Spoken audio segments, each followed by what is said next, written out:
You're listening to 90.3 WMSC Upper Montclair, New Jersey, and now from Studio A in Schmidt Hall, it's a WMSC News Update.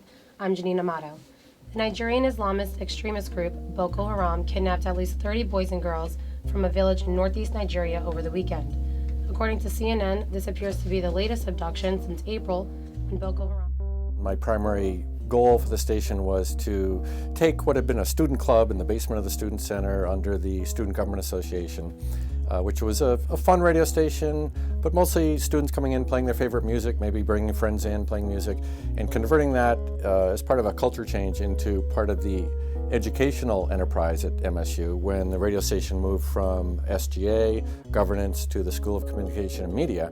But the key is we're a student-managed station, so I'm working very closely with the student station manager and 8 student management team directors. And they really do the day-by-day, hour-by-hour business of the radio station under my supervision and training and mentoring and all that. But as much as possible, students handle everyday affairs, short-term planning, long-term planning, and I'm kind of, imagine me as a puppeteer with the puppet strings, but they're learning how to run the station.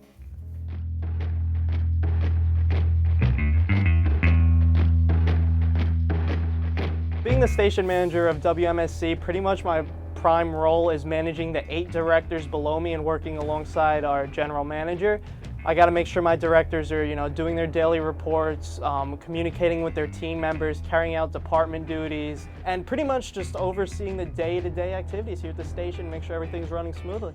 As programming director, there are a lot of different things that I do on a day-to-day basis. As programming director, I have a lot of different responsibilities.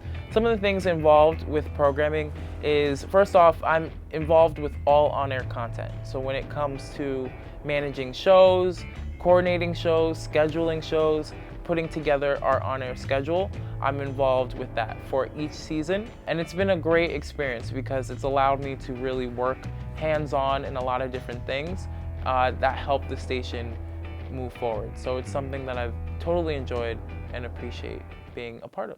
And I hope you think the show is awesome. So I'm going to keep playing music right now and let me know what you think.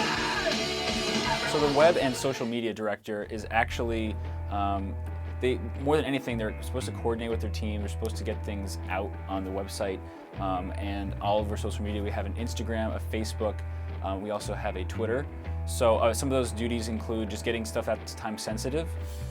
So the things that I've focused on as a web director have been redoing the website. The website, it looked a little bit different, so I tried to update it, make it look a little bit better. That was one thing, so it's constantly updating the site has been one that I've worked with. It's really just a lot about just keeping the voice of Montclair State as loud as possible and over any kinds of media I possibly can. So it's been largely just getting things put together and getting things out there for people to hear about.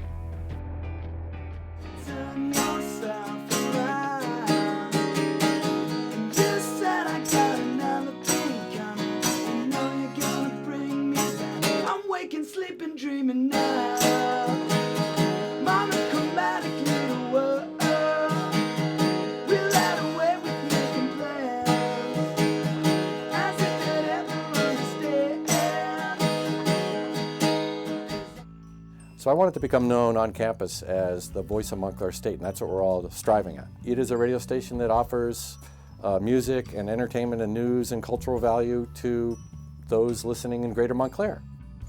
I think we definitely play a vital role and make a lot of incredible contributions to the campus community that are very beneficial and necessary. We send a message that really allows people to be free in who they are.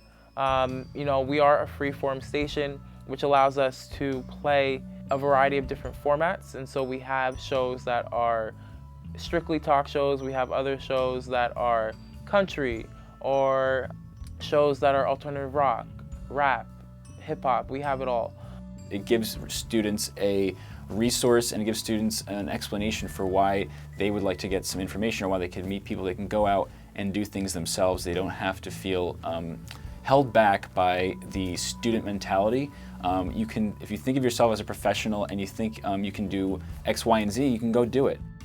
We're bringing in clubs and organizations for weekly interviews. We're interviewing faculty on a daily basis. We started a news department, a sports department. All these things are focusing on Montclair State issues, Montclair State sports teams. That never existed before I moved into this role. So really, that is starting to give a voice to the students. It's letting our opinions be heard. It's an outlet to voice their opinions and really exercise their First Amendment rights.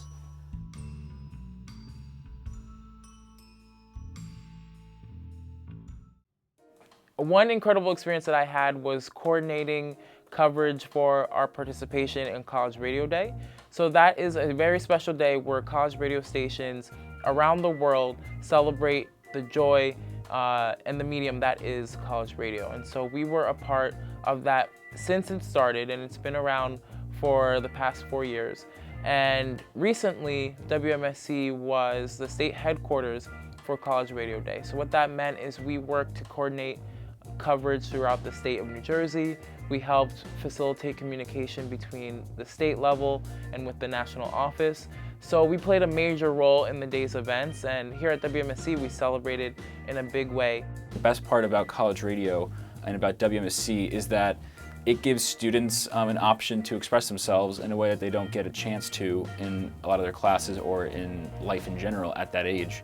And it really just gives people a place to have fun, really. And it could be any student. It doesn't have to be somebody who's a digital media student.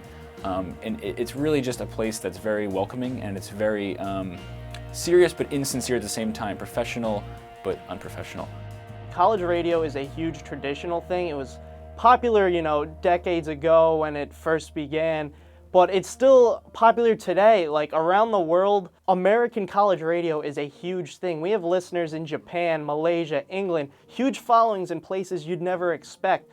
We have a show called Mind the Gap that DJ Dell's done for years. He's got listeners in the UK, and at one point he got a email or a tweet or something from a listener in the UK saying, "Hey Dell, I listen to your show." He plays underground British music, and he got a communication from someone in the UK saying, "Hey, check out this singer. She's pretty good. No one's really heard of her yet, but she's got a nice voice. Maybe she'll go somewhere." Played the song. He came out of that song. He said, "That's a new artist out of the UK. She just goes by the name of Adele." And he believes, and I think he may be right, he may have had the US debut of Adele on the air on a radio station in the United States. I'm proud of what all my friends and colleagues around me are doing here. We're truly a family. The amount of laughs I've shared with everyone I've worked alongside, I'll never forget, and I definitely have made friendships that'll last a lifetime.